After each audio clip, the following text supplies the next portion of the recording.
கியா சௌரட்டோடைய டைமென்ஷன்ஸில், அதாவது அகலத்திலேயோ நீளத்திலேயோ உயரத்திலேயோ வீல் பேஸ்லையோ எந்த மாற்றமும் கிடையாது. எல்லாமே அதே தான். ஸோ இன்ஜினும் அதே தான். ஸோ அது கொடுக்கக்கூடிய பவர் டார்க் அதுவும் அதே தான். சரி, அப்படின்னா என்னென்ன மாறி இருக்கு? இந்த டைகர் நோஸ் கிரில் இருக்குல்ல, இது அப்படியே தான் இருக்கு. ஆனால் இதுக்கு இருபுறம் இருக்கக்கூடிய இந்த ஹெட்லாம்ப்ஸ், எல்இடி ஹெட்லாம்ப்ஸ், இதனுடைய தோற்றம் மாறி இருக்கிறது, டிசைன் மாறி இருக்கு. இதை சுற்றி இருக்கக்கூடிய டிஆர்எல்ஸ், இதுவும் எல்இடியா மட்டும் கிடையாது, இதனுடைய டிசைனும் மாறி இருக்கு. நம்ம இங்க பாக்குறோம் இந்த பம்பருடைய டிசைனையும் லைட்டா மாத்திருக்காங்க. ஸோ அதே மாதிரி தான் இந்த ஸ்கிட் பிளேட்டும். காரோடைய ப்ரொஃபைல் அப்படின்னு பார்த்தோம்னா இந்த 4 வீலுமே இப்போ வந்து டிஸ்க் பிரேக்கா வந்திருக்கு.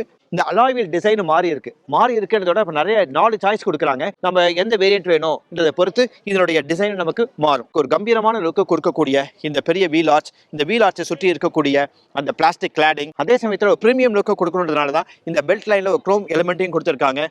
ஸோ இங்கே இருக்கக்கூடிய இந்த ரூஃப் ரைலாக இருக்கட்டும், இங்கே இருக்கக்கூடிய பேடிங்காக இருக்கட்டும், ஸோ இது எல்லாமே இந்த காருக்கு ஒரு கம்பீரத்தை அப்படியே ரீட்டைன் பண்ணுது.